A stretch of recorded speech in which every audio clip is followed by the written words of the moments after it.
Again Tuesday தான் vlog எடுக்கவே start பண்ணேன். இன்றைக்கி பார்த்திங்கன்னா டியூஸ்டே. ஸோ எப்பயும் போல் நமக்கு எப்போவுமே டியூஸ்டே ஆனால் vlog எடுக்க டைம் அமைஞ்சிடுது. ஸோ அப்படியே கண்டினியூ பண்ணிகிட்ருக்கேன். டியூஸ்டே நமக்கு முருகருக்கு உகந்த நாள் வேறு. ஸோ அப்படியே கண்டினியூவாக நான் என்னென்ன பண்ணுறேனோ உங்களுக்கு அப்படியே ஷேர் பண்ணிகிட்டே இருக்கேன். 2-3 வீக்ஸாக பார்த்திங்கன்னா வீட்லேயும் இல்லை, வீடியோவும் எடுக்க முடியல, போஸ்ட்டும் போட முடியல. ஸோ ஃபேமிலியில் வந்து ஒரு ஃபியூனரல் இருந்துச்சு. ஸோ அதுக்கு போயிட்டு வந்திருந்தோம். அவங்க பாட்டி இறந்துட்டாங்க. அவங்க 80-85 ஏஜ் இருக்கும். ஸோ அவங்களோட போயிட்டு ஃப்ரைடே ஆனால் கிளம்புறது, திருப்பி சண்டே ஈவினிங் மேலே ரிட்டன் வர்றது சொல்லிட்டு போனோம்.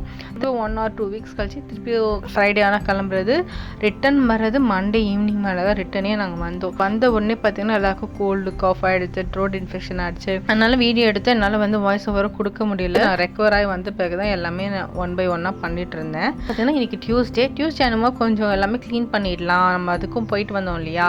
ஆனால் வீட்டில் எல்லாமே க்ளீன் பண்ணிவிட்டு கொஞ்சம் விளக்கேற்றிடலாம் அப்படின்னு சொல்லிட்டு நான் எல்லாமே ரெடி பண்ணிட்டு இருந்தேன். ஊருக்கு போயிட்டு வந்து ரொம்பவே ஹீட் ஆகிடுச்சு. காரில் ட்ராவல் பண்ணுறது ரிப்பீட்டடாக வேறு ட்ராவல் பண்ணிகிட்டே இருந்தோம். ஸோ அதனால் வந்து கொஞ்சம் ஹீட் ஆனதுனால நான் தலை குளிச்சுட்டு கையோட எண்ணெயும் தடவிட்டேன். ஸோ நல்ல ஒரு கம்ஃபர்டபுளான ஹேர் ஸ்டைல் இது. வீட்டில் இருந்தாலே சரி, இந்த ஒரு ஹேர் ஸ்டைல் தலையை பின்னி பேண்டை போட்ட பிறகு தான் நமக்கு ஃப்ரீயாக கம்ஃபர்டபுளாக இருக்கும். வேறு வேலை செய்யும் போதும் சரி டிஸ்டர்பன்ஸிங்காக இருக்காது.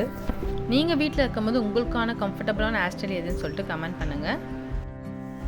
கையோடையே பார்த்திங்கன்னா பூஜை ரூமில் கொஞ்சம் க்ளீன் பண்ணிவிட்டு கொஞ்சம் எல்லா சாமிக்கும் வந்து பூ போட்டுட்டு கொஞ்சம் விளக்கேற்றிடலாம் சொல்லிட்டு ரெடி பண்ணிகிட்டு இருந்தேன்.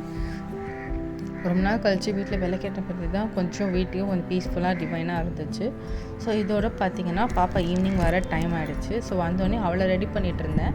அவள் என்ன பண்ணால் எனக்கு பாப்கார்ன் வேணும்னு சொல்லி கேட்டிருந்தா. சரி பாப்பு வாங்கிட்டு வந்து தரேன்னு சொல்லிட்டு வாங்கிட்டு வந்து வீட்டில் ரெடி பண்ணோம். ஸோ பேனில் ரெடி பண்ண வேணாம், கடையிலே ட்ரை பண்ணலாம் சொல்லிட்டு கடையில் ட்ரை பண்ண ரொம்ப சூப்பராக வந்துச்சு. இந்த ஸ்நாக்ஸ் ஈவினிங் எடுத்துக்கிட்டு அது கூட நாங்கள் ஹோம்ஒர்க் பண்ண போயிட்டோம். பாய், see you in the next video.